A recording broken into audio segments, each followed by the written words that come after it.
प्रेत कुलाधिपत्ये ओम श्री प्रेत पशाशकाय।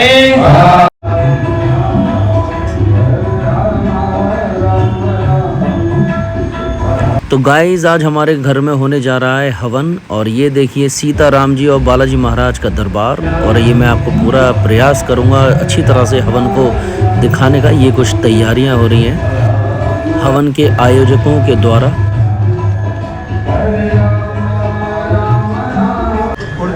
जय श्री राम दोस्तों, कैसे हैं आप सब। मैं आशा करता हूँ कि आप सब बहुत अच्छे होंगे। मैं दुष्यंत कुमार और आज हाजिर हूँ एक और नई वीडियो और नए ब्लॉग के साथ। तो गाइस आज मेरे घर पे ही हनुमान जी महाराज का, श्री मेहंदीपुर बालाजी महाराज का एक हवन यज्ञ हो रहा है, तो इसकी तैयारी चल रही है। तो ये जो व्यवस्था है पूरी, जिनके द्वारा ये पूरी तैयार की जा रही है, जिनका नाम श्रीमान अजय गुरु जी।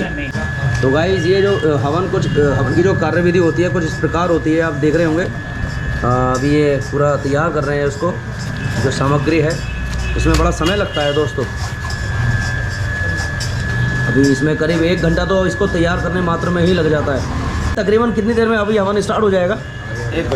1 घंटे में स्टार्ट होगा। ये देखिए दोस्तों, मतलब अभी ऑलरेडी आधा घंटा हो चुका है श्री हनुमान जी महाराज के हवन को तैयार करते करते, और 1 घंटा और लगेगा। तो इस महत्वपूर्ण हवन के जो लाभ हैं वो उसके बारे में मैं आपको पूरा बताने का प्रयास करूँगा गुरु जी के द्वारा ही। क्यों अमर, आनंद आ रहा है? अब आनंद, सुबह से काम में लगे तो आनंद की पड़ी गई। सही बात है। अब भाई थोड़ी देर में हवन स्टार्ट होने वाला है, तुम्हारा क्या कहना है? आनंद आ रहा है? बहुत आनंद आ रहा है, बहुत बढ़िया लगेगा। जय श्री राम, जय श्री राम। ये मौसी जी हैं, अभी भी बर्तन धोने में लगी हुई हैं। जय श्री राम। गाइस बहुत सुंदर तरीके से दरबार को सजाया जाता है और ये इस प्रकार कुछ हवन की सामग्री को तैयार किया जाता है। अमर भाई आप खड़े हुए हो कि हैं व्यवस्था कैसे होती है? व्यवस्था बहुत ही, मतलब दोस्तों इतनी गौर से देख रहा है ये व्यवस्था पूरे हवन की कि ये कैसे कैसे तैयारी होती है। क्या करेगा, तू भी करना सीखेगा क्या? देखिए दोस्तों, ये काव्या रानी है हमारी, चौक बनाते हुए चाचा जी ये चौक बनवा रहे हैं यहाँ पे हवन कुंड के लिए। शाबाश, लंबी खींचो, खींचते जाओ, लो इकट्ठा ले इस तरह। तो फाइनली गाइस जिस पल का हमें इंतज़ार था वो बस आ ही गया था और बहुत ही उत्साह और हर्षोल्लास के साथ हमने सबने मिलकर हवन यज्ञ की तैयारी करवाई, जो कि बहुत ज़्यादा आनंद देती है। देखिए गाइस हवन कितने अच्छे तरीके से यहाँ पे तैयार किया जाता है। तो गाइस यहाँ पर लग रहा है पापा जी के टीका और चाचा जी के द्वारा चौकी पर दीप प्रज्वलित किया जा रहा है। बोलिए श्री सीताराम भगवान की जय। हरे राम राम राम हरे कृष्ण। तो गाइस बस यहाँ पे अब हवन स्टार्ट होने वाला है बिल्कुल, और मैं अब आपको पूरी इस हवन के बारे में जो जानकारी है वो मैं हवन के बाद ही दे पाऊँगा, क्योंकि मैं खुद हवन में बैठा हूँ, तो कोई किसी प्रकार की डिस्टर्बेंस नहीं होनी चाहिए।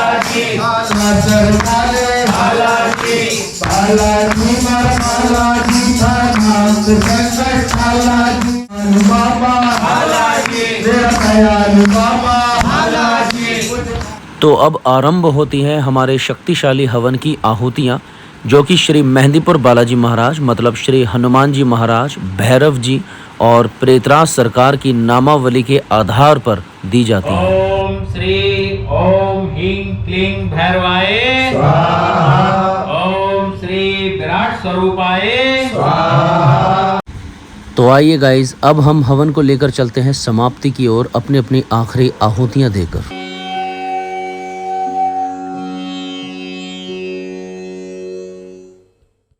और ये पापा के द्वारा आहुति।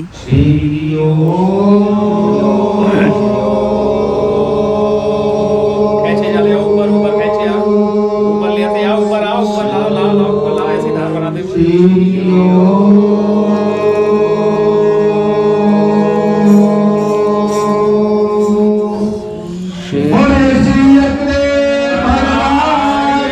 और अब शुरू होती है आरती।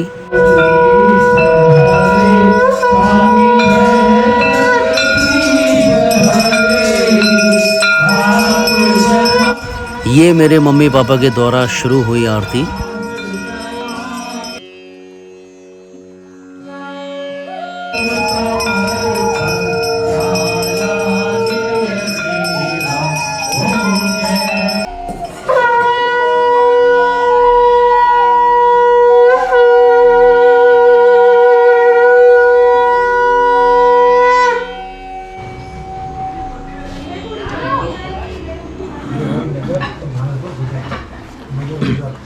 तो गाइज़ यहाँ पे हवन जो है वो अब समाप्ति हो चुकी है हवन की। और अभी इसी दौरान मैं अब आपको बताऊंगा हवन के जो लाभ हैं, जो हवन के जो असर हैं, प्रभाव हैं, वो किस तरह के होते हैं। मुझसे अच्छी तरह से मैं तो खैर नहीं बता पाऊंगा आपको। जो मुख्य जो गुरुजी हैं यहाँ पर हवन को आयोजित करने वाले, उनके ही द्वारा मैं आपको इसके बारे में बताने का पूरा प्रयास करता हूं। तो आप प्लीज़ ध्यान से सुनिएगा, क्योंकि ये एक कोई साधारण हवन नहीं है। ये श्री मेहंदीपुर बालाजी, प्रेतरा सरकार और भैरव बाबा जी का हवन है, जो कि बहुत कम जगहों पे होता है और ख़ास करके मेहंदीपुर बालाजी में ही होता है। तो आप खास करके ध्यान से सुने इसको, और जो बारीकियाँ ये बताएँ। जय श्री राम गुरुजी। जय श्री राम। आप सब बड़ों को, गुरुजनों को प्रणाम। जय श्री राम। तो गुरुजी, मैं आपसे सबसे पहले आपसे ये जानना चाहूँगा कि ये जो हवन होता है क्यों होता है? आप शुरुआत आप ही कर दीजिए, मैं पूछूं क्यों। देखिए, ये हमारे ब्रह्मांड में कहें, हमारे जीवन में कहें, जितनी भी बुरी शक्तियां हैं, उन सभी का निराकरण इन 3 महाशक्तियों के पास है।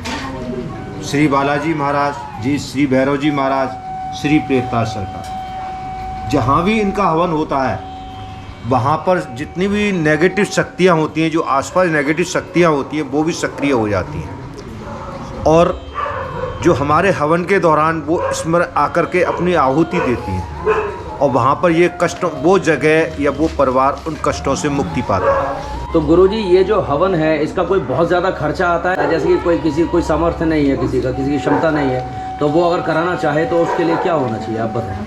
नहीं, जैसे हम श्री बालाजी मानव सेवा ट्रस्ट अलीगढ़ की शाखा अलीगढ़ से हैं हम, तो जैसे कोई व्यक्ति अगर इस हवन को अपने यहाँ कराना चाहता है तो उसको हम निःशुल्क ही करते हैं। यदि उसके पास सामग्री वगैरह के लिए भी अगर धन नहीं है तो वो हमारी संस्था भी मुहैया कराती है। ये हमारे हवन के सब सहयोगी हैं। जैसे ये हमारे बड़े भाई हैं श्री भानु प्रकाश जी, ये हमारे छोटे भाई हैं श्री चंद्र प्रकाश जी, ये हमारी संस्था के प्रधान जी हैं श्री गोपाल जी।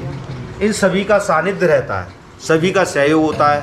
कहते हैं जब 4 लोगों का सहयोग होता है तो हम उस कार्य को और सुंदर और अच्छी तरह से कर सकते हैं। गुरुजी, ये जो हवन होता है, ये हवन सिर्फ मेहंदीपुर बालाजी, प्रेतरा सरकार, भैरव बाबा जी का, ये जैसे नवग्रह वगैरह ये सब इसमें आ जाते हैं? देखिए, मैं आपको एक सबसे बड़ी एक चीज़ बताता हूँ। जहाँ बालाजी का हवन होता है वहाँ पर नवग्रह क्या, शनिदेव, राहु, केतु, जितनी भी शक्तियाँ हैं सभी वहाँ पर उपस्थित होती हैं और अपनी कृपा बरसाती हैं। ये हमारे बालाजी महाराज को विशेष करके वरदान प्राप्त है। गुरुजी, जैसे आप अलीगढ़ मंडल से हैं, अलीगढ़ से अब बहुत दूर से कोई किसी की इच्छा जागृति हो रही है कि उसको हवन कराना है अपने घर में या किसी मतलब अपने जगह पर, तो बहुत दूर है अगर अलीगढ़ ज़िले से या मंडल से, तो आप कैसे मतलब उसको क्या करना पड़ेगा उसके दौरान? नहीं तो हम दूर जाकर के भी हवन करते हैं। कई हवन हमने अपने स्थान से काफ़ी दूर दूर जाकर भी किए हैं। उसके लिए जो जजमान होते हैं या मुख्य आयोजक होता है, यदि उसका सामर्थ्य है तो वो हमारा किराया भाड़ा दे सकता है। यदि उसका सामर्थ्य नहीं है तो हम अपने किराए भाड़े से जाते और वहाँ पर हवन करके वापस आ जाते। बहुत सुंदर। ये जो हवन होता है वैसे मुख्य तौर पे श्री घाटा मेहंदीपुर बालाजी में ही होता है, ये मैंने सुना है। ऐसा क्या ये सही है? नहीं, ये आपने बिल्कुल सही सुना है, क्योंकि ये हमारे हिंदुस्तान में को पूरे वर्ल्ड में मात्र मेहंदीपुर बालाजी में ही ये तीनों शक्तियाँ स्वयंभू है। वहाँ ये स्वयंभू का मतलब होता है स्वतः प्रकट हुए वहाँ पर, और वहीं पर ये जो है श्री बालाजी महाराज, भैरवनाथ जी और प्रेता सरकार का वहाँ पर मंदिर है। देखिए, मैं आपको एक चीज़ और बताना चाहता हूँ कि मेहंदीपुर बालाजी में जैसे जो कहते हैं ना आसुरी शक्ति, जो सात्विक शक्तियाँ हैं, उनका निराकरण श्री बालाजी महाराज करते हैं, और जो तांत्रिक शक्तियाँ हैं उनके लिए श्री बटुक भैरवनाथ जी हैं, और जो पूर्वजों की समस्या है या पितरों की समस्या है या कहते हैं ना तो उनकी समस्याओं के लिए श्री पेतरा सरकार वहाँ मौजूद है। लेकिन दरबार बालाजी का ही लगता है, दरबार पेतरा सरकार। और लेकिन वहाँ पर जो कचहरी लगती है वो लगती है पेतरा सरकार की। निर्णय पेतरा सरकार के कचहरी में लिए जाते हैं, लेकिन वहाँ पर निर्णय लेने के बाद जब जो व्यक्ति संकटी होता है, जब उसके संकट दूर हो जाते हैं तो उसको फिर बालाजी के दरबार के बालाजी के पास उसको भेज दिया जाता है, पेश किया जाता है उसको। हाँ, फिर बालाजी उसके कष्टों को हर करके उनको श्री सीताराम सरकार के चरणों में उनको भेज देते हैं। इस तरह वहाँ पर जो है संकटों का दूर। अति उत्तम, अति उत्तम। तो बहुत बहुत धन्यवाद आपका, सब मेरे सारे गुरुजनों को आपको बहुत बहुत धन्यवाद प्रणाम करता हूँ और धन्यवाद बोलता हूँ। तो गाइज़, आई होप कि मैंने आपको पूरी जानकारी देने का प्रयास किया होगा बड़े जनों के द्वारा, गुरुजनों के द्वारा, क्योंकि ये जो हवन है, मैं फिर से दोहराना चाहूँगा दोस्तों कि जो हवन है कोई साधारण हवन नहीं है, ये बहुत ही मतलब शक्तिशाली और पावरफुल हवन होता है, जो कि हर कहीं नहीं होता। और देखिए, हर कोई करा सकता है, इसको निःशुल्क भी होता है, और इनका मतलब इतना भाव है कि जैसे कि किसी के पास नहीं है पैसे किराए भाड़े वगैरह के लिए, तो वहाँ पर जाकर ये अपने पास से भी कर सकते हैं। तो ठीक है गाइज़, अगर आपको ये वीडियो अच्छी लगी हो तो ज़रूर लाइक करना, कमेंट में बताना कि किस किस को कराना है और किसको नहीं। और अगर आपसे कोई कांटेक्ट करना चाहे तो मैं आपका नंबर डाल दूँ इसमें? हाँ, बिल्कुल डाल दो। ठीक है, मैं इनका नंबर डाल दूँगा अपने डिस्क्रिप्शन बॉक्स में। तो बाकी अपना ध्यान रखें, खुश रहें, सही सलामत रहें। जय श्री राम। हरे राम, राम राम